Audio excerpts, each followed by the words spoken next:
The gilded chaos of Le Jardin d'Hiver, Paris's most vaunted culinary temple, usually hummed with a symphony of whispered power deals and the delicate clink of Christoffel silverware against Limoges porcelain, a soundscape of effortless privilege where the staff were meant to be as silent and unobtrusive as the ghosts of Versailles. But on this night, a sharp, panicked cry in German sliced through the murmured harmony, a discordant note of genuine human distress that brought a corner of the opulent room to a horrified standstill. An elegant, elderly woman, Frau Ingrid Vogel, widow of a shipping magnate, clutched at the starched tablecloth, her words tumbling out in a desperate, terrified stream as she tried to convey the terrifying severity of her shellfish allergy to the Maître d', Monsieur Antoine Dubois. He simply stared, his face a perfect mask of polished, impatient bewilderment, a man who had mastered the art of servicing the ultra-wealthy but had never learned the language of basic human compassion.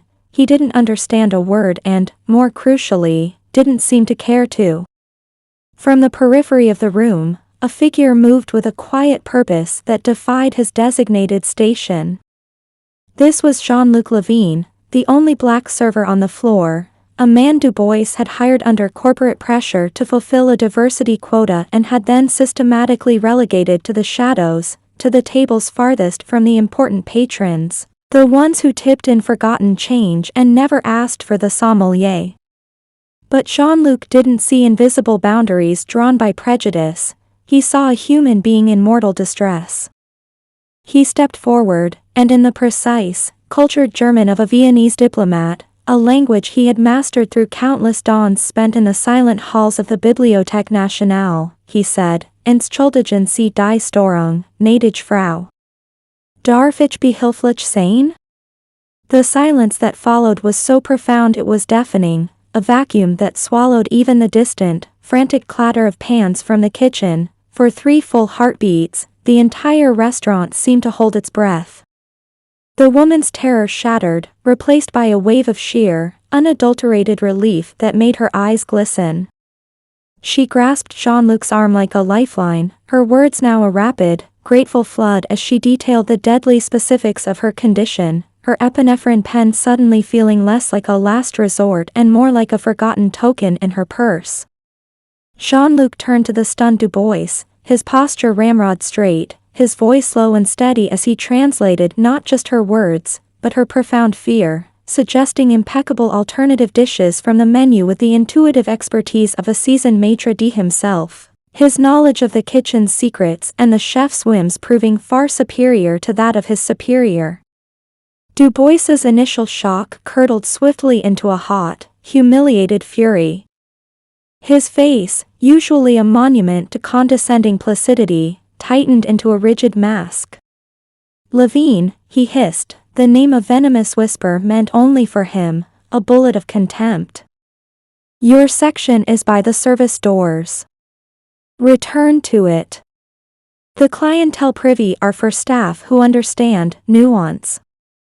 But Frau Vogel held fast to Jean-Luc's arm, her grip surprisingly strong. "Dieser junge Mann ist ein Engel," she announced to her astonished husband and the surrounding tables, her voice ringing with a conviction that silenced the room anew. "This young man is an angel. He has just saved my life." At a secluded banquette draped in velvet, a woman observing the entire scene over a glass of impossibly rare Petrus allowed a faint, analytical smile to touch her lips. This was Elodie Laurent, a billionaire tech titan and venture capitalist renowned for her ruthless eye for undervalued assets and systemic inefficiency. She had chosen to dine alone tonight precisely to witness such unscripted moments of human truth, to study the ecosystem of power when it believed itself unobserved. She saw the sharp, untamed intelligence in Jean-Luc's eyes, the professional grace with which he subsequently endured Dubois's seething, petty retaliations, being sent to polish already spotless Riedel crystal, to refold pristine linen napkins with mathematical precision, all to publicly reinforce his designated station in this culinary hierarchy. What Dubois, in his towering and fragile arrogance, failed to see was that every petty command, every glance of contempt, was being meticulously catalogued not just by Jean-Luc, but by a woman for whom corporate predation and market correction was a native language. She wasn't merely a diner but a strategist coldly assessing a battlefield of wasted potential, and she had just identified a formidable ally trapped behind enemy lines. In the days that followed, Jean-Luc's existence at Le Jardin d'Hiver became a meticulously orchestrated hell, a masterclass in passive-aggressive professional punishment. Du Bois ensured he was assigned the most demanding and least lucrative tables, his shifts were punctuated with a relentless stream of unnecessary, degrading tasks, and his every move was scrutinized with malicious intent.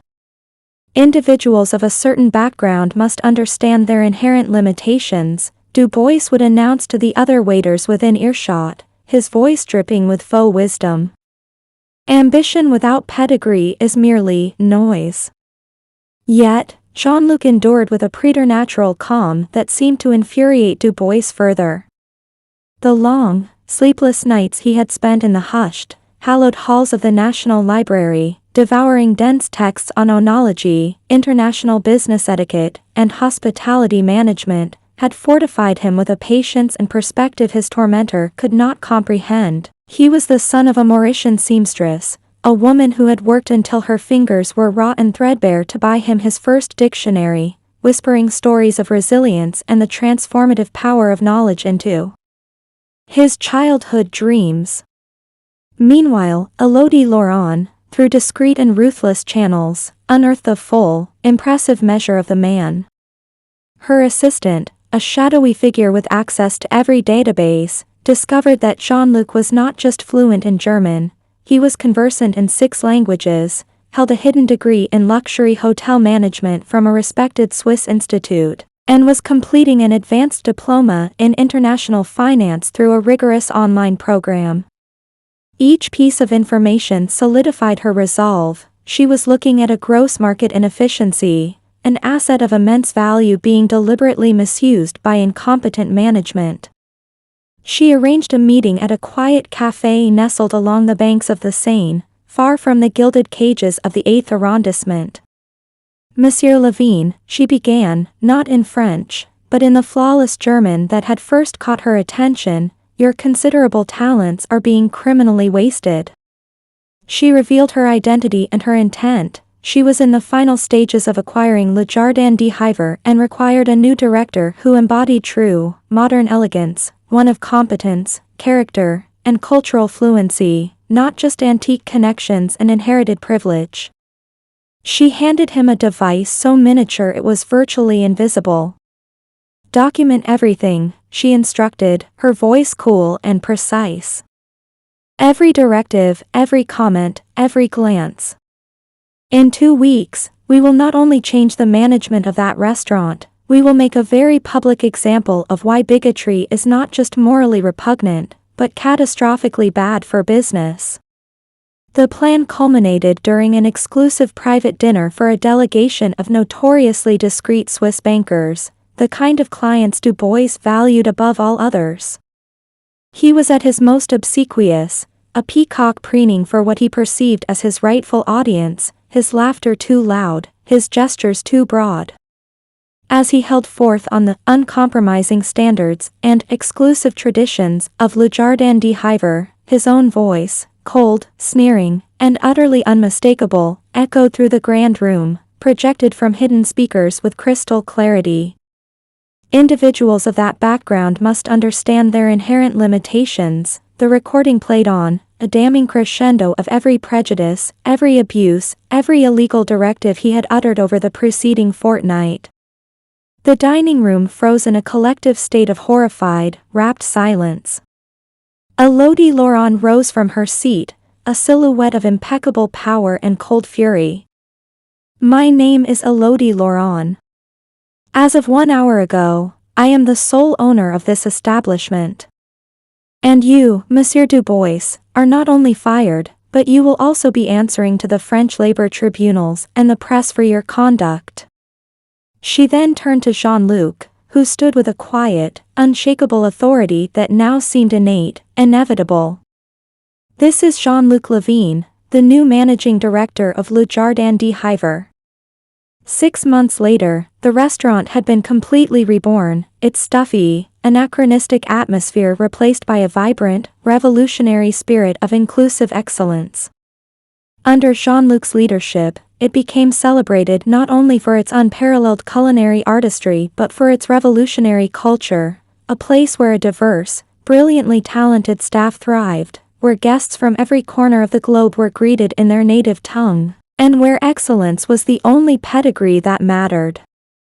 A glowing review in Le Monde hailed it as the exciting future of French gastronomy. Jean-Luc, often pausing by the window of his new office, would think of his mother, her worn hands guiding his over a textbook. He had not simply found a better seat at the table, he had built a new, grander, more beautiful, and more equitable table entirely. Meanwhile, the once untouchable Monsieur Du Bois found his reputation to be a ghost that followed him everywhere, a permanent testament to the fact that in the modern world, true character is the only currency that never devalues, and integrity, once lost, is the one thing that money and pretension can never, ever buy back.